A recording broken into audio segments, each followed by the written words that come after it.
ಓಂ ಶ್ರೀ ಗುರುಭ್ಯೋ ನಮಃ. ಸ್ವಾತ್ಮಾರಾಮಂ ನಿಜಾನಂದಂ ಶೋಕಮಹಂ ವಿವರ್ಜಿತಂ ಸ್ಮರಾಮಿ ಮನಸಾ ನಿತ್ಯಂ ಶ್ರೀ ವೆಂಕಟಾಚಲ ದೇಶಿಕಂ ಅರುಣಾಕರಣ ಜ್ವಾಲಯರಿಂಜಿತ ಸಾವಕಾಶ ವಿಧೃತ ಜಪಪಿಡಿಕ ಪುಸ್ತಕ ವಿದ್ಯಸ್ತ ಇತರವರ ಕರಾಢ್ಯ ಪಲ್ಲಕಲ್ಲಾರ ಸಂಸ್ಥಾನ ವಸತೋ ಹೃದಯ ಬಾಲ್ಯಂತ ಕಲ್ಯಾಣಶೀಲ ಬಾಲಾ ತ್ರಿಪುರ ಸೌಂದರ್ಯೇ ನಮಃ. ಸಮಸ್ತ ವೀಕ್ಷಕರುಗಳಿಗೆ ಅಶೋಕ್ ಶರ್ಮಾ ಗುರೂಜಿ ಮಾಡುವ ನಮಸ್ಕಾರ. ದಯಮಾಡಿ ಎಲ್ಲ ವೀಕ್ಷಕರು ಗಮನಿಸಿ, ಇದು ಯಾರಿಗೂ ಇಂಡಿವಿಜುವಲ್ ಆಗಿ ವೈಯಕ್ತಿಕವಾದ ಜಾತಕಕ್ಕೆ ಅಲ್ಲ ಫಲ. ಇದನ್ನ ನೆನ್ಪಿಟ್ಕೊಳ್ಳಿ, ಯಾರು ತಪ್ಪು ತಿಳ್ಕೊಳ್ಳೋದು ಬೇಡ.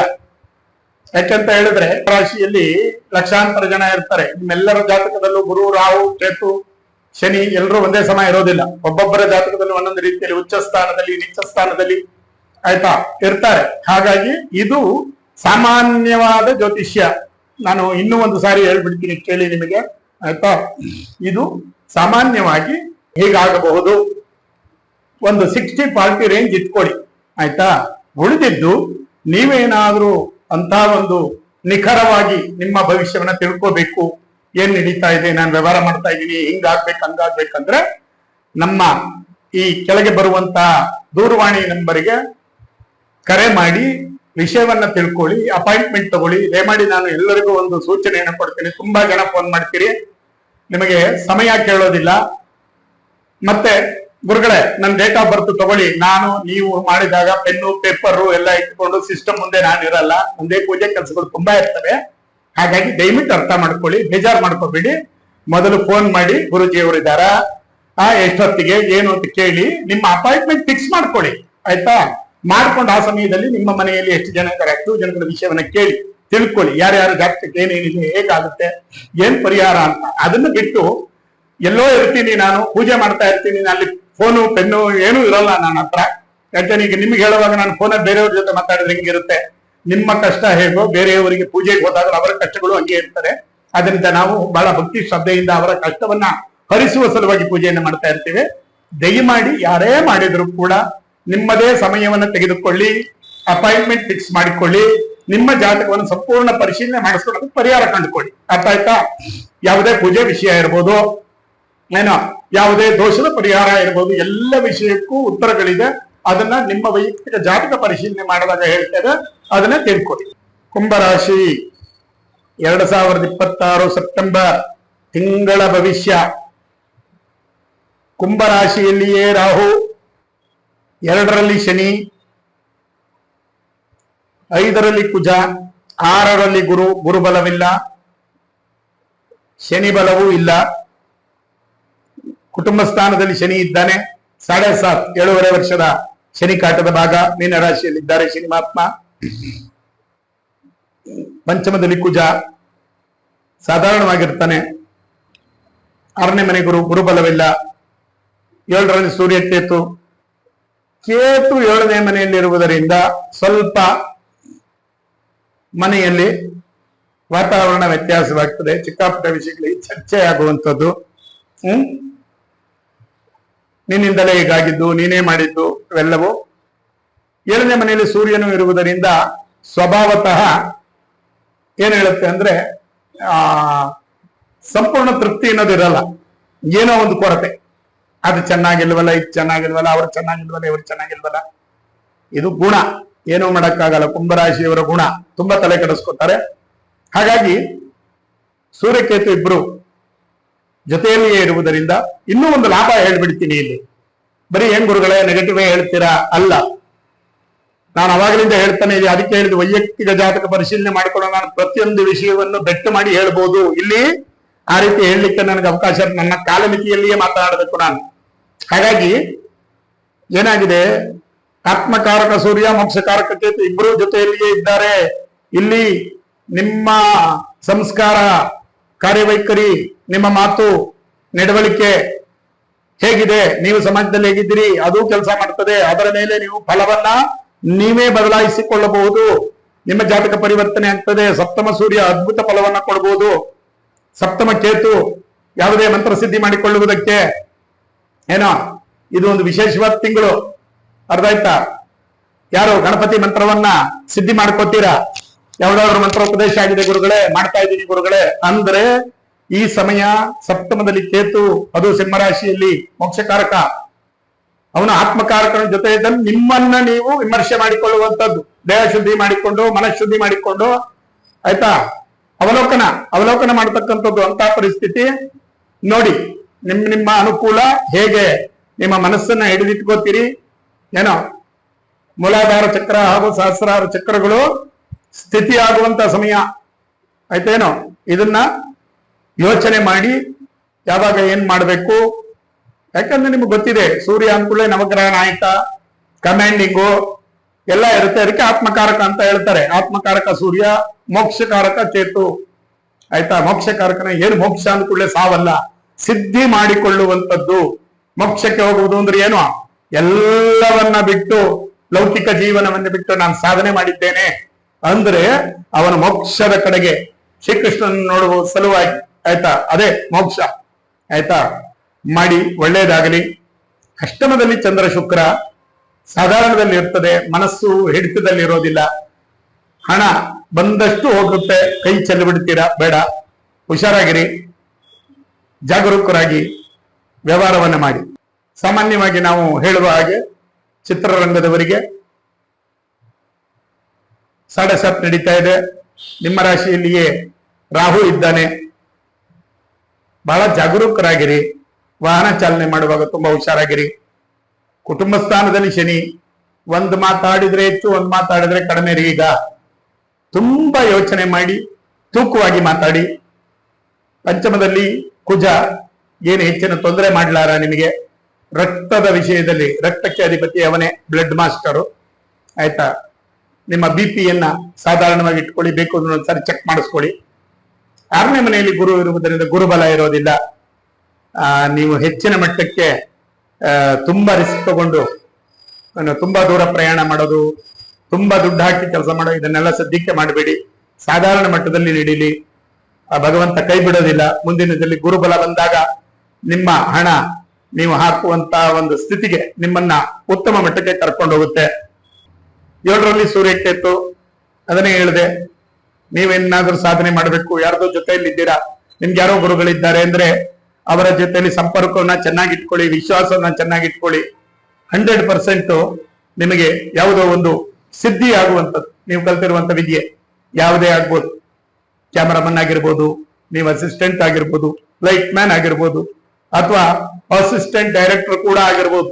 ಯಾರಾದರೂ ಆಗಲಿ, ಯಾವ ಹುದ್ದೆ ಆದ್ರೂ ಆಗಲಿ, ಗುರುನೇ ಏನೋ. 2 ಅಕ್ಷರವಂ ಕಲಿಸಿದ ಪಿತಾ ಗುರು, ಗುರುನಾಮ್ ಗುರು, ಗುರುವಿಗೆ ಗುರು, ಯಾರೋ ಒಬ್ಬ ಗುರು ಇದ್ದೇ ಇರ್ತಾನೆ, ಮರಕ್ಕಿಂತ ಮರ ದೊಡ್ಡದು. ಹಾಗಾಗಿ ನಿಮ್ಮ ಕೆಲಸವನ್ನ ಸಾಧನೆ ಮಾಡುವಲ್ಲಿ ಕೋಪವನ್ನ ಬಿಟ್ಟು, ನಿಮ್ಮ ಈಗೋವನ್ನ ಮೂಲೆಗಿಟ್ಟು ಕೆಲಸ ಮಾಡಿ, ಖಂಡಿತ ಸಾಧನೆ ಆಗ್ತದೆ, ಅನುಕೂಲ ಆಗ್ತದೆ. ಅಷ್ಟಮದಲ್ಲಿ ಚಂದ್ರ ಶುಕ್ರ, ಖರ್ಚು ನಷ್ಟ ಎರಡೂ ಆಗ್ತದೆ. ಮಾತನಾಡುವಾಗ ಯೋಚನೆ ಮಾಡಿ ಮಾತನಾಡಿ. ಸುಮ್ಮನೆ ಯಾರ್ದೋ ಮುಂದೆ ನಿಮ್ಮ ಅವಹೇಳನಕ್ಕೆ ನೀವೇ ಕಾರಣ ಆಗ್ತೀರಿ. ನಿಮಗೆ ನೀವೇ ತೇಜೋವಧೆ ಮಾಡಿಕೊಳ್ಳುವಂಥದ್ದು, ಅದು ಬೇಡ. ಸಾಧಾರಣವಾಗಿ ತಗ್ಗಿ ಬಗ್ಗಿ ಹೋಗಿ ಅನುಕೂಲ ಆಗ್ತದೆ.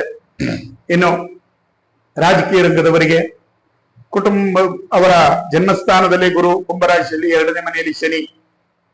ನೀವು ಏನನ್ನೇ ಮಾತನಾಡುವುದಾದರೂ ಹಿಂದೆ ಮುಂದೆ ಯಾರಿದ್ದಾರೆ ಅಂತೇಳಿ ಯೋಚನೆ ಮಾಡಿ ಮಾತಾಡಿ. ಮನಸ್ಸು ಸ್ಥಿಮಿತದಲ್ಲಿರೋದಿಲ್ಲ. ಏನೇ ಆಗಲಿ ಹೇಳ್ಬಿಡೋದು, ಆಮೇಲೆ ಯೋಚನೆ ಮಾಡುವಂಥದ್ದು ಬೇಡ, ಅದನ್ನ ಮಾಡಬೇಡಿ. ಗುರು 6ನೇ ಮನೆಯಲ್ಲಿರುವುದರಿಂದ ಗುರುವಿನ ಬಲ ಇರೋದಿಲ್ಲ. ಗುರು ಏನ್ ಮಾಡ್ತಾರೆ ಅಂತ ಹೇಳಿದ್ರೆ ದಾರಿಯನ್ನ ತಪ್ಪಿಸ್ತಾರೆ. ಇವಾಗ ಎಲ್ಲಿ ಅಹಂಕಾರ ಇರುತ್ತೋ ಆ ಜಾಗದಲ್ಲಿ ಗುರುಗಳು ಅವರು ಇರೋದಿಲ್ಲ. ಅಹಂಕಾರವನ್ನ ಯಾರು ಬಿಡ್ತಾರೆ ಅಲ್ಲಿ ಬರೀ ದೇಹದಿಂದ ಗುರು ಅಲ್ಲ, ಭಾವದಿಂದ ಗುರು ಆಗಬೇಕು. ನಾನು ಗುರು ಆರಾಧನೆ ಮಾಡ್ತೀನಿ, ಗುರು ಫೋಟೋ ಹಾಕೊಂಡ ತಕ್ಷಣ ಗುರು ಹತ್ರ ಬರೋದಿಲ್ಲ. ಗುರುವಿನ ಭಾವ ಬೇಕು, ಗುರುವಿನ ಅಂಶಗಳನ್ನ ಅಳವಡಿಸ್ಕೊಳ್ಬೇಕು, ಅವಾಗ ಗುರುವಿನ ಅನುಗ್ರಹ ಆಗ್ತದೆ. ಹಾಗಾಗಿ ನೀವು ಮಾಡುವ ಕೆಲಸದಲ್ಲಿ ಶ್ರದ್ಧೆ ಭಕ್ತಿ ಇರಲಿ, ಕೋಪವನ್ನ ಬಿಡಿ, ದುಡುಕಿ ಮಾತನಾಡುವಂಥದ್ದನ್ನ ಬಿಡಿ, ಆಯ್ತಾ. ನಿಮ್ಮ ಜನಗಳ ಜೊತೆ ಮಾತನಾಡುವಾಗ ಆ ಸ್ಪಂದನೆ ಚೆನ್ನಾಗಿರ್ಲಿ. ನಿಮಗೆ ಒಂದು ಒಳ್ಳೆಯ ಭವಿಷ್ಯ ಖಂಡಿತವಾಗಲೂ ಮುಂದೆ ಕೆಲಸ ಮಾಡುತ್ತೆ. ಏನು ರೈತ ಮಿತ್ರರಿಗೆ ಸ್ವಲ್ಪ ರಾಹುವು ಇದ್ದಾನೆ, ಶನಿ ಅಲ್ಲಿ ಗುರುಬಲವಿಲ್ಲ, ಆ ಕೇತುವಿನ ಒಂದು 7ನೇ ಮನೆಯಲ್ಲಿ ಕೇತು ಎಲ್ಲವೂ ಇರುವುದರಿಂದ ಸ್ವಲ್ಪ ಮಾನಸಿಕವಾಗಿ ಹಿಂಸೆ ಆಗುವಂಥದ್ದು, ಕೆಲಸ ಮಾಡ್ಲಿಕ್ಕೆ ಮನಸ್ಸು ಬರಲ್ಲ, ಮೈನೋವಾಗುವಂಥದ್ದು, ಕಾಲಿಗೆ ಪೆಟ್ಟು ಮಾಡಿಕೊಳ್ಳುವಂಥದ್ದು, ಈ ರೀತಿ ಎಲ್ಲ ಆಗುತ್ತೆ. ಸ್ವಲ್ಪ ನೀವು ಹೊರಡುವುದಕ್ಕೆ ಮುಂಚೆ ಲಕ್ಷ್ಮೀ ನರಸಿಂಹನ ಪ್ರಾರ್ಥನೆಯನ್ನು ಮಾಡ್ಕೊಳ್ಳಿ. ಭೂದೇವಿಗೆ ನಮಸ್ಕಾರವನ್ನು ಮಾಡಿ ಕೆಲಸ ಶುರು ಮಾಡಿ. ಯಾಕಂದ್ರೆ ಪ್ರತಿ ಕ್ಷಣವೂ ನಾವು ಅವಳನ್ನು ತುಳಿತೇವೆ, ನಮಗೇನೋ ಅನ್ಕೋತೀವಿ ಅವಳಿಗೆ ಜೀವ ಇಲ್ಲ, ನಾವ್ ಹೆಂಗಾರು ಇರ್ಬೋದು ಅಂತ. ಆಕೆಯು ಒಬ್ಬ ಇಡೀ ನಮ್ಮ ಭೂಮಂಡಲವನ್ನ ಹೊತ್ತುಕೊಂಡು ನಮ್ಮ ಭಾರವನ್ನೆಲ್ಲ ತಡೀತಾ ಇದ್ದಾಳೆ. ಅವಳಿಗೆ ನಾವು ಚಿರಋಣಿ ಆಗ್ಬೇಕು, ಆಯ್ತಾ? ಆ ಭೂದೇವಿಗೆ ಗೌರವವನ್ನ ಕೊಟ್ಟುಕೊಂಡು ನಿಮ್ಮ ಕರ್ತವ್ಯವನ್ನ ಮಾಡಿ, ಖಂಡಿತ ಅನುಕೂಲ ಆಗ್ತದೆ. 8ನೇ ಮನೆಯಲ್ಲಿ ಶುಕ್ರನ ಇರುವುದರಿಂದ ಸ್ವಲ್ಪ ಹಣಕಾಸಿಂದು ಈ ತಿಂಗಳು ಸ್ವಲ್ಪ ನಿಮಗೆ ಮುಜುಗರವನ್ನ ತರಬಹುದು. ಯಾವುದೋ ಖರ್ಚುಗಳಿಗೆ ಕೊರತೆ ಆಗ್ಬೋದು, ಸಾಲ ಮಾಡುವಂತ ಪರಿಸ್ಥಿತಿ ಬರ್ಬೋದು. ಜಾಗರೂಕರಾಗಿ ಬಹಳ ಜೋಪಾನವಾಗಿ ಮುಂದಿನದನ್ನ ಯೋಚನೆ ಮಾಡಿ ವ್ಯವಹಾರವನ್ನ ಮಾಡಿ. ಎಲ್ಲ ರೈತ ಮಿತ್ರರಿಗೆ ಶುಭವಾಗಲಿ. ಇನ್ನು ನಮ್ಮ ವಿದ್ಯಾರ್ಥಿ ಮಿತ್ರರಿಗೆ ಯಾರ್ಯಾರು ಆಲ್ರೆಡಿ ಈಗ ಸೆಕೆಂಡ್ PC ಪಾಸ್ ಆಗಿ ಮುಂದೆ ನೀಟ್ ಎಲ್ಲ ಪಾಸ್ ಆಗಿದ್ದೀರಿ, ದೊಡ್ಡ ಮಟ್ಟದ ವಿದ್ಯಾಭ್ಯಾಸಕ್ಕೆ ಹೋಗ್ತಾ ಇದ್ದೀರಿ, ಲಗ್ನದಲ್ಲಿ ರಾಹು 2ರಲ್ಲಿ ಶನಿ, ಏನ್ ಮಾಡ್ತಾರೆ? ಇದಕ್ ಸೇರ್ಕೊಳ್ಳ ಅದಕ್ ಸೇರ್ಕೊಳ್ಳ ಅಂತ ಕೊನೆ ಕ್ಷಣದವರೆಗೂ ಅದ ಅಂತ ಹೇಳಿ ಬರೀ ಡೈಲಾಮದಲ್ಲಿದ್ದು ಕೊನೆಗೆ ಹಣವನ್ನ ಕೊಟ್ಟು ಸಾಲ ಮಾಡಿ ಬೇರೆ ಯಾವುದೋ ಕೋರ್ಸ್ಗೆ ಸೇರುವಂತ ಪರಿಸ್ಥಿತಿ ನಿರ್ಮಾಣ ಆಗುತ್ತೆ. ಬೇಡ, ಏನಿದೆ ತೀರ್ಮಾನವನ್ನು ತಗೊಳ್ಳಿ. ನೀವು ಏನನ್ನ ಓದಿದ್ರು ಕೂಡ ಭಕ್ತಿ ಶ್ರದ್ಧೆ ಇಂಪಾರ್ಟೆಂಟು.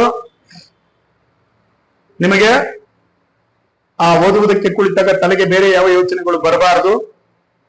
ನೀವು ಏನನ್ನ ಮಾಡ್ತೀರಿ ಅದು ನಿರಂತರವಾಗಿ ಪರಮಾತ್ಮನಿಗೆ ಅರ್ಪಣೆ ಆಗ್ಬೇಕಾದ್ರೆ ನೀವು ಪುಸ್ತಕ ಹಿಡಿದು 2 ಪೇಜ್ ಓದಿ ಇಲ್ಲಿಗೆ ಹೋಗ್ಬೇಕು. ಸುಮ್ಮನೆ ಓದಿ ಪುಸ್ತಕ ಮುಚ್ಚಿಟ್ರೆ ಪ್ರಯೋಜನ ಇಲ್ಲ. ರಾಹು ಅಲ್ಲೇ ಇರುವುದರಿಂದ ನಿಮ್ಮನ್ನ ಕೂರಕ್ಕೆ ಬಿಡಲ್ಲ, ಪುಸ್ತಕದ ಮೇಲೆ ಗಮನ ಇರಲ್ಲ. 6ರಲ್ಲಿ ಗುರು ಬುಧನ ಜೊತೆಯಲ್ಲಿ ನಿಮ್ಮ ತಲೆ ಎಲ್ಲೋ ಓಡ್ತಾ ಇರುತ್ತೆ. ಏನೋ ಯಾವ್ದೋ ಬಸ್ಸಲ್ಲಿ ಕುಳಿತುಕೊಂಡಂತ ಸೀಟ್ ನಂಬರು ಎಲ್ಲೋ ನೀವು ಹೋಗಿದ್ದು, ಯಾವ್ದೋ ಸೀನ್ರಿ ಕಣ್ಮುಂದೆ ಬರುತ್ತೆ, ಜೋಪಾನ. ವಿದ್ಯಾಭ್ಯಾಸ ಹಾಳಾಗುತ್ತೆ. ಇದೇ ಸ್ಥಿತಿ ಇದ್ದರೆ ಲಕ್ಷ್ಮೀ ನರಸಿಂಹನಿಗೆ ಆರಾಧನೆಯನ್ನು ಮಾಡ್ಕೊಳ್ಳಿ. ಗುರು ದಕ್ಷಿಣಾಮೂರ್ತಿಗಳ ಶ್ಲೋಕವನ್ನ ಕೇಳಿ, ಮೊಬೈಲ್ನಲ್ಲಿ ಸಿಗ್ತದೆ. ಅಥವಾ ನಿಮಗೆ ಹೇಳುವಂತ ಸಾಮರ್ಥ್ಯ ಇದ್ದರೆ, ಅಭ್ಯಾಸ ಇದೆ ಗುರುಗಳೇ ಅಂದ್ರೆ ದಕ್ಷಿಣಾಮೂರ್ತಿ ಗುರುಗಳ ಸ್ತೋತ್ರದ ಪುಸ್ತಕ ಸಿಗ್ತದೆ, ಅದನ್ನು ತಗೊಂಡು ಓದಿ. ಆಯ್ತಾ? 7ರಲ್ಲಿ ಕೇತು ಕೂರಕ್ಕೆ ಬಿಡಲ್ಲ, ವಿದ್ಯಾಭ್ಯಾಸ ಮಾಡಕ್ಕೆ ಬಿಡಲ್ಲ. 10 ನಿಮಿಷ ಬಂದ್ಬಿಡ್ತೀನಿ ಅಂತ ಹೋಗೋದು, ರಾತ್ರಿ 10-11 ಗಂಟೆವರೆಗೆ ಎಲ್ಲೋ ತಿರ್ಕೊಂಡು ಬರೋದು, ಅವೇಳೆಯಲ್ಲಿ ಸಂಚಾರ ಮಾಡುವಂಥದ್ದು ಬೇಡ, ಒಳ್ಳೇದಲ್ಲ. ತಂದೆ ತಾಯಿಗೆ ನೋವು ಮಾಡಬೇಡಿ, ಅವರು ನಿಮ್ಗೋಸ್ಕರನೇ ಕಷ್ಟಪಡ್ತಾರೆ ಪ್ರತಿ ಹೊತ್ತು. ಯಾವ ತಂದೆ ತಾಯಿನೂ ತಾನು ಶೋಕಿ ಮಾಡ್ಬೇಕಂತ ಅನ್ಕೊಳ್ಳಲ್ಲ ರೀ, ಅರ್ಥ ಮಾಡ್ಕೊಳ್ರಿ.